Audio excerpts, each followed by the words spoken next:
The diner sat quiet that evening, a hum of neon lights flickering against the rain-streaked window. Jack, a biker who had seen more highways than homes, sat alone in a corner booth. His plate was half full, steam curling from the edges of a simple meal, steak and potatoes. He ate slowly, the kind of silence that only follows years of being on the road. Outside, the wind howled, pushing open the door for a brief second before it shut again. That's when he heard a soft voice, small, uncertain. "Excuse me, sir?" Jack looked up. A young mother stood there, soaked from the rain, holding the hand of a boy no older than 6. The boy's cheeks were red, his clothes damp, eyes wide with hunger. "Sorry to bother you," the woman said, her voice trembling slightly. "We've been on the road all day. My son's hungry. Can we stay a while?" For a moment, Jack just stared. No one ever asked to sit with him. Not with his leather vest, not with the scars on his hands. But something in the way the boy clung to her skirt made his chest tighten. "Yeah," he said finally. "Sit." The boy climbed into the seat opposite him, his small hands folded neatly on the table. Jack pushed his plate toward him. "Go on," he said. "I wasn't that hungry anyway." The boy looked up, unsure. "You sure?" Jack nodded once. The kid smiled, the kind of smile that could melt iron. The mother watched quietly, her eyes softening as her son began to eat. "Thank you," she whispered. "You don't know what this means." Jack shrugged. "Ain't much. Just food." But the truth was, it felt like more. The sound of the rain outside, the quiet clinking of silverware. For the first time in a long time, the world didn't feel empty. After a while, the boy looked up, his mouth full of potatoes. "You got a family?" he asked. The question hit Jack like a punch.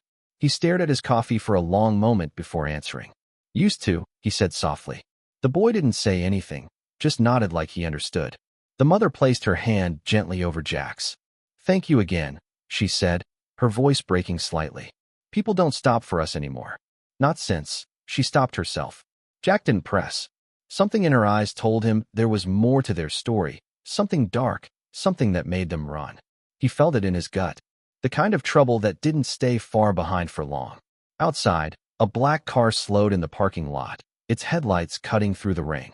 Jack noticed it immediately, 2 men inside, watching. He leaned slightly forward, his tone changing. "You said you've been on the road all day," he murmured. "You running from someone?" The woman froze. The boy's fork clinked softly against the plate. Jack's eyes narrowed toward the window. The car hadn't moved. "Stay low," he whispered. "Don't look back." And in that moment, the quiet diner didn't feel safe anymore. It felt like the start of something that was about to change all 3 of their lives. The rain outside turned heavier, blurring the world beyond the diner's glass. Jack's eyes stayed fixed on the black car. It hadn't moved an inch. The 2 men inside were silhouettes now, unmoving, watching. The boy kept eating, unaware, but the mother's hands shook as she lifted her coffee.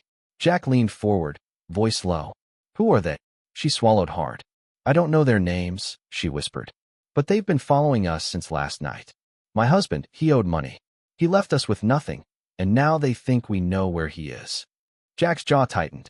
He'd seen this story before. People running, people hunted. "You should have gone to the cops," he muttered. "I tried," she said softly. "They said they can't do much without proof. We've been sleeping in bus stations, trying to get somewhere safe." Jack looked toward the window again. One of the men stepped out of the car, tall, wearing a dark coat, his face hidden beneath a cap. He lit a cigarette, the flame flashing briefly against the rain. Jack's hand clenched around his fork, his instincts kicking in. "Stay here," he said, standing up. The mother grabbed his arm. "Please, don't." He looked down at her, calm but certain. "No one's hurting a kid while I'm around." He walked to the counter, dropped a few bills beside his plate, and turned toward the door. The waitress glanced up nervously. "Jack, everything all right?" "Yeah," he said without looking back. "Just need some fresh air." The bell above the door jingled as he stepped into the storm. The wind hit his face, cold and sharp. The man with the cigarette flicked the ashes onto the ground, smirking. "Didn't think you'd come out, old man." Jack's voice was steady. "You following a woman and her kid?" The man shrugged. "Not your business. Step aside." Jack took one step closer. "It is now." Before the man could answer, the second door of the car opened. Another figure got out, shorter, stockier, holding something under his jacket. Jack's eyes narrowed. "You boys really want to make this ugly?" The first man smiled. It already is. Inside, the boy pressed his face to the window, his breath fogging the glass. His mother pulled him close. "Stay down, honey," she whispered, heart pounding. Outside, thunder rolled low across the sky as the men took slow, deliberate steps toward Jack.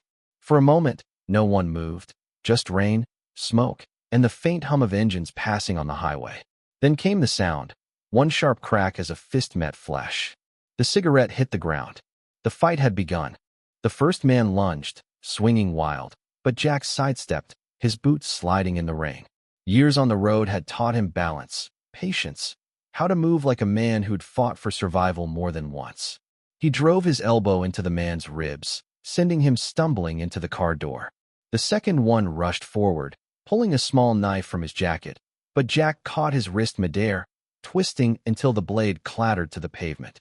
"Walk away," Jack warned, his voice steady but hard.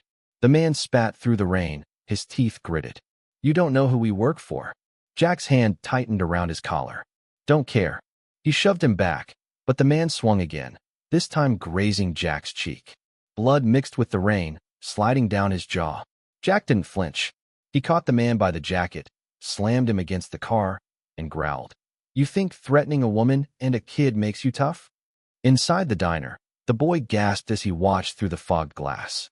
His mother grabbed his shoulders, whispering, "Don't look." But her own eyes couldn't turn away. The sound of fists hitting metal, of rain pounding on the roof, filled the air. The man with the knife stumbled, slipping in the mud. Jack kicked the weapon away, sending it spinning under the car. The first man tried to stand, but a biker's boot from behind him pinned him down. Jack turned slightly. Two of his brothers had pulled up quietly, their headlights slicing through the storm. Trigger grinned, rain dripping from his beard. "You always find the fun without us, huh?" Jack smirked faintly. Didn't want to share. The other man tried to crawl away, but Tank stepped forward, cracking his knuckles. "You picked the wrong family to scare," he said, his tone almost casual. Within seconds, both men were on their knees, shivering, their arrogance gone. Jack leaned down, voice cold as steel. "You go back to whoever sent you. You tell him the woman's dead is gone. You ever come near her or that boy again, you answer to us." The man nodded quickly, coughing in the rain. Jack stepped back, signaling to his brothers. They let the two crawl into the car. The engine roared weakly as they sped off into the night, tail lights fading down the wet road. Jack wiped the blood from his face and turned toward the diner. Inside, the mother stood frozen, the boy clutching her leg. When he walked back in, dripping wet, the whole diner was silent. The boy looked up, eyes wide. "Did they go away?" he asked softly. Jack knelt beside him, giving a small nod. "Yeah, kid. They won't be back." The boy smiled, small, but bright, like light after a storm. His mother's lips trembled as she whispered, "Why did you help us?" Jack looked at her for a long second, then said quietly, "'Cause once, someone helped me when no one else would." The storm passed before dawn, leaving the sky soft and pale, the kind of morning that almost felt like an apology. Jack sat back in the booth where it had all started, a fresh cup of coffee steaming in front of him. His bruised knuckles rested on the table, but his eyes were calm now. Not angry, just tired in that way only men who've seen too much ever get. The boy sat beside him, nibbling on a slice of toast, his small legs swinging under the seat. Across from them, the mother folded her hands around a mug, her fingers still trembling from everything that had happened. "You didn't have to do that," she said softly. Jack looked at her, the faintest hint of a smile tugging at his lips. "Yeah, I did." She lowered her gaze. "You could have been hurt." He shrugged. "Been hurt before. This one was worth it." The boy looked up, crumbs on his chin. "You fight bad guys a lot?" he asked with childlike awe. Jack chuckled quietly. "Only when they forget how to act right." The boy grinned, his eyes lighting up. "You're like a superhero." Jack shook his head slowly. "Nah, kid. Superheroes wear capes. We just wear road dust." The mother smiled faintly, wiping a tear she hadn't realized had fallen. "You remind me that good men still exist," she whispered. Jack looked out the window, where the clouds were breaking open, sunlight spilling onto the wet highway. "They do," he said. "They just don't talk much." She reached into her small purse and pulled out a folded photo, a man in uniform holding her as a baby. "My husband wasn't always lost," she said. He used to be like you, brave. Maybe one day my son will be too. Jack looked at the boy and nodded. He's already halfway there. He's got a good heart. That's where it starts. A few minutes later, they stood outside the diner. The boy hugged Jack's leg tightly before letting go. Thank you, he said softly. Jack placed his hand gently on the boy's head.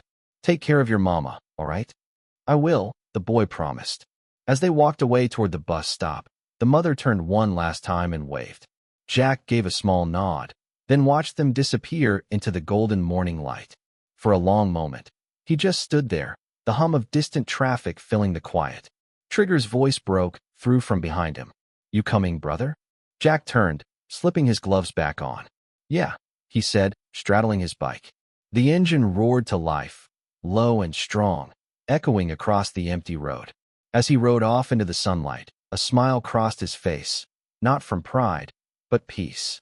Sometimes the road wasn't about finding yourself. Sometimes it was about being found by moments that reminded you what you're made of. If this story touched you, share it. Somewhere out there, someone needs to remember that kindness doesn't need to be loud or perfect. It just needs to show up. Because sometimes, the quietest heroes wear leather and ride alone.